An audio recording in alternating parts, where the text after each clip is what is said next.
Kong, good morning. Ay, Kong Aljo, magandang umaga pa, Aljo. Good morning, good morning. Napaligiran kasi tayo ng mga congressman dito sa hearing ngayong umaga dito sa Kongreso. Kong, anong nangyayari po dyan? Sa road rage, ito, road rage, narinig kita kanina. Tinatakil natin. Tinatakil ng Committee on Transportation sa pangunguna ni Congressman Acop. Ito nga pong road rage bills. Hindi lang pala isa ito, kundi limang bills na ipinail ng iba't ibang mga kongresista dahil pati sila ay napupundi at napipika dito sa sinasabing road rage. Pangunahin nga dyan at napag-usapan na ngayong umaga, ito ay dadala na sa technical working group para pagsamasamahin itong bill na ito. Pero pinaka-importante dito na pag ito pa ay naipasa ay magkakaroon na ng pagkakakulong ang sino mang magwawala, maski na lumabas ka lang sa kotse mo at pinagmumura mo yung sa kabilang sasakyan ay maaari ka na makulong ng 6 months. Ang pinaka-minimum at penalty na 50,000. Ngayon, tumataas yung kaso mo pag ikaw ay nanakit pa at may mga tao doon sa kabilang kotse, may mga bata, ay trauma, so umaakyat yun. Pero ang pinaka-maximum nito ay 14 years sa pagkakakulong kapag ikaw ay napatay mo dahil sa iyong galit ay napatay mo yung isang driver. So minimum na 6 months sa pagkakakulong by merely getting out of your vehicle at nagmumura ka at nagwawala at maximum ay pagkakakulong na 14 na taon pag ikaw ay nakapatay o napatay mo yung nakaalitan mong driver, Bayaljo. Pabilisin daw ang na maging batas yan, Kong, yun ang pakiusap ng ating mga suki. Ito na, gagawin na siguro. Baka aabutin lang ito ng mga less than 1 year. Ito i-assign na sa technical working group. So, pero may kaabigibat din ng mga penalty. Kaya nga ito pagsamasamahin at dadalhin na sa technical working group or committee para pag-usapan na ito mga batas para maipasa kaagad ito as soon as possible. Lahat naman, Bayaljo, sa maging ang mga government agencies tulad ng PNP, LTO, DILG, LTFRB ay sang-ayon sa mga batas nito dahil aminado sila na wala ng batas kaya ito ay dumarami ganitong klaseng road rage, Bayaljo. Kong, bukod sa mga road rage, may mga aksidente rin sa kalsada na nauuwi sa disgrasya dahil sa paglabag sa mga panuntunan. Latest din dyan, yung salpukan ng motorsiklo at AUV sa Skyway, kung saan nasawi yung driver. Pag-usapan din dyan dito kanina, nabanggit din ang suwestyon ng nandito yung Motorcycle Federation of the Philippines at yung mga transport sector na kailangan daw maging agresibo ang Land Transportation Office sa pagbibigay ng edukasyon sa mga driver natin. Pero by Aljo, masti anong klaseng edukasyon? Nasa tao na rin yan. Talagang, kung talagang kagaya po yung nangyari niyan, lasing siya. Alam niya na bawal na umakyat. Siguro gusto niyang mailagay sa content. Siguro. Or talagang lasing siya, wala siyang alam.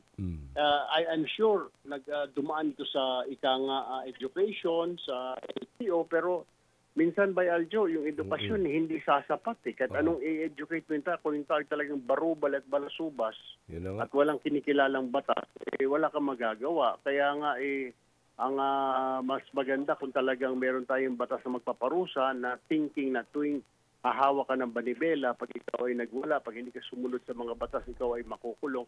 Pag-uusapan lahat yan, Bayaljo, dito pa rin sa ongoing hearing. Pati yung batas sana, Kong, na at least man lang maprotektahan na mga nabangga. Kasi gaya na nangyari dyan sa Skyway, nasa tamang way naman yung AUV, sumalubong yung motor, maaaring makasuhan pa yung binangga ng motor, parang ganoon Pero matras yata. Ang dapat nating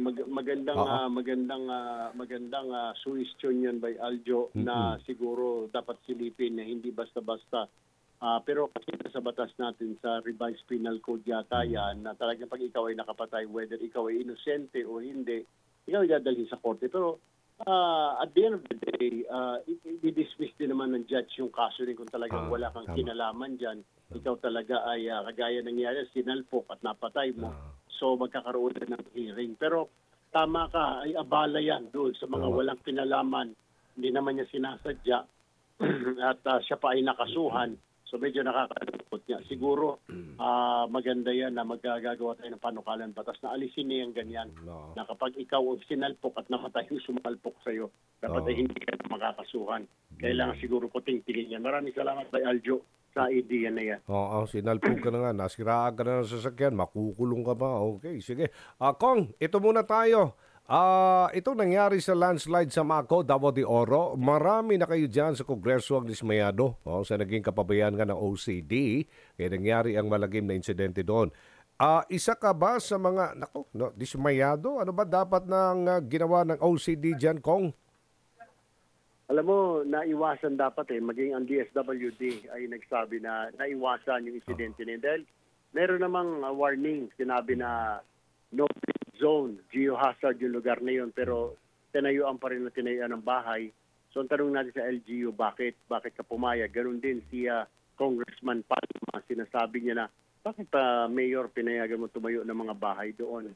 Dismayado rin tayo sa Office of Civil Defense dahil sa halip na sila ay nakabantay. Alam mo ba, Aljo, hindi raw inire-report sa kanila ng kanilang mga ikanga na mga provincial or municipal disaster office kung walang namamatay. So ibig sabihin, kailangan may mamatay. And at least, kailangan na mamatay ay 10 para makonsider na disaster. Kung may mamatay na isa pa lang, ay hindi yon o 2 o 5. Kailangan 10 ang mamatay bago makarating sa kanilang opisina, which is very, very wrong at talagang walang kakwenta-kwentang batas ito, Aljo. So hindi lang LGU ang dapat managot dyan. Pati OCD, Aljo, OCD dapat panagutin din ang OCD dahil trabaho nila yan at pwede naman ilikas yung mga kababayan natin. It could have been prevented, Aljo, pero wala Siguro tinapalan na napiringan na yung kanilang mga mata ng salapi. Kaya lahat ay tahimik na. Hindi lang mata, kundi pati bibig napiringan na. Pati yung kamay, tinalian na ng limpak-limpak na salapi. Kaya hindi na kumikilos, Aljo. Okay. May iba tayo, Kong. Itong Lunes lang, nakipagpulong kayo ni House Speaker Martin Romualdez sa pamunuan ng PhilHealth para gawing libre. Ito, maganda balita ito. Marami po ang nasiyahan dito, Kong. Mammogram at breast ultrasound sa mga kababihang miyembro ng PhilHealth. At pabor dyan ang Health Department at agad na isama abangan sa kanilang benepisyo. Kong, ano po reaksyon nyo? Totoo yan. Ngayon July, unahin na yung mammogram at saka ultrasound, breast ultrasound para sa mga kababaihan. Sila ay miyembro ng PhilHealth at kanilang mga beneficiaries. Bukod dyan, Aljo, pinag-aaralan na rin. At I believe isasama na rin with the prodding of the speaker sa kanyang pakikiusap ay itong mga diagnostics exam, X-ray, ECG, blood chem. Isasama na kailangan lang ng miyembro magpalista sa konsulta. Ito isang bagong programa ng PhilHealth na magpapalista lang naman ang miyembro. I think online meron yan para makap-avail sa nito na I think nasa 1,800 pwede siyang pumunta sa I think 2,800 na hospitals nationwide. Pumunta siya doon, ipakita niya lang kay PhilHealth card. Pag pinanse yung pangalan niya na miyembro siya, nakapalista sa programa ng konsulta, so magiging libre ng kanyang mga chest x-ray, yung kanyang mga blood, libre na yan ng PhilHealth Aljo. Pero on process yan ngayon at pinag-aaralan nila ng mabuti kung paano yung mechanics. Pero definitely sigurado yung libreng mammogram at saka breast ultrasound para sa mga kababaihang miyembro at kanilang mga anak sa darating na Hulyo, Aljo. Okay. Natalakay din dito sa ating programa, Kong. April 15, ipatutupad na ang pag-ban sa mga e-bike at e-trikes sa 19 na pangunahing lungsod, pangunahing kalsada dito sa Metro Manila. Aglalabag dyan, bukod sa titikitan, ay diretso impound din ang kanilang mga e-vehicle sa sandaling walang may pakitang lisensya nagmamaneho. Kong, anong reaksyon mo? Well, actually, depende kasi Aljo may mga iba ginagawa ng negosyo, pang-negosyo yung kanilang mga e-bikes na yan, e-trikes. So, kailangan din timbangin. Pero tama ka, kung sa mga highway naman, o kung talagang papayagan niya ng mga munisipyo, kailangan siguro talagang mag-undergo din ng mga seminar. At kailangan kumuha na ng lisensya yung mga driver. Kasi minsan, mga bata, nakikita ko, nagdadrive, 11, 12 years old, para yata laruan. Hindi naman, yan ay motorized vehicle, so dapat yan ay kailangan may lisensya na ang mga maneho at hindi na mga bata ang mga pwedeng mag-drive niyan. Sakayan ako dyan, Eljo, pero kailangan lang siguro talaga pag-aralan pa ng ahensya natin yung mga ordinansa na yan. Bukod sa road rage hearing, may iba ka pa bang atenan na pagdinig dyan, Kong, sa Kongreso? Darating na Webes ay yun namang sa anti-illegal gambling na tinatalakay ngayon ng Committee on Public Safety. Sa ilalim ni Congressman Dan Fernandez, pinatawag natin yung mga regional directors. Kasi napansin natin by Aljo. Napag-usapan lang kasi nakarating daw sa kanya, Region 4 lang, yung may mga weteng. Ang sabi ko, hindi lang sa Region 4 ang weteng, kundi simula sa Cordillera hanggang sa Mindanao ay may weteng. Okay, so kinakain yung kita ng STL, kinakain ng weteng at hindi na i-remit ng tama. Kaya medyo hindi kumikita ang PCSO dahil sa kompetensya ng mga weteng bayagyo. Inantay din ng mga kababayan nating mga senior citizen at PWDs, Kong, yung implementation nga ng 500 pesos grocery discount Ngayong na pinupus mo. Ngayong katapusang buwan na yan, bayagyo. Sinabi sa atin ng DTI, ngayon lang ay kailangan lang nilang ilagay sa gazette nila, i-anunsyo sa publiko para alam ng publiko. Pero I believe ngayong katapusan yan na mag-uumpisa yung discounts na 500 pesos per month para sa mga senior citizens sa PWD sa kanilang mga grocery items, Bayaljo. Okay, sige. Kong, mensahe na lang sa ating mga suki na nanonood sa atin ngayon at nakikinig. Go ahead, Kong. Masasabi ko lang, pasensya na po, hindi ako minsan nakaka-attend ng ating programa kasi nga po tayo sunod-sunod po ito mga hearing na pinapaspasan po ngayon ng Kongreso.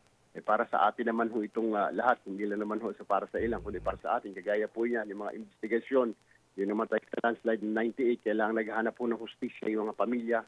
Nandyan din po yung itong road rage na ito. Kasi baka mabiktima kayo isang araw ng mga road rage driver na yan, kailangan ng prevention. So, yan muna by Aljo. Kita na lang siguro tayo sa darating na araw. Pero bahala ka na muna sa ating programa. Okay. Sa mga nakikinig po sa ating programa, maraming salamat po sa walang sawang pagtutok po ninyo. Magandang umaga po. Magandang umaga. Thank you, Kong Erwin Tulfo. See you soon.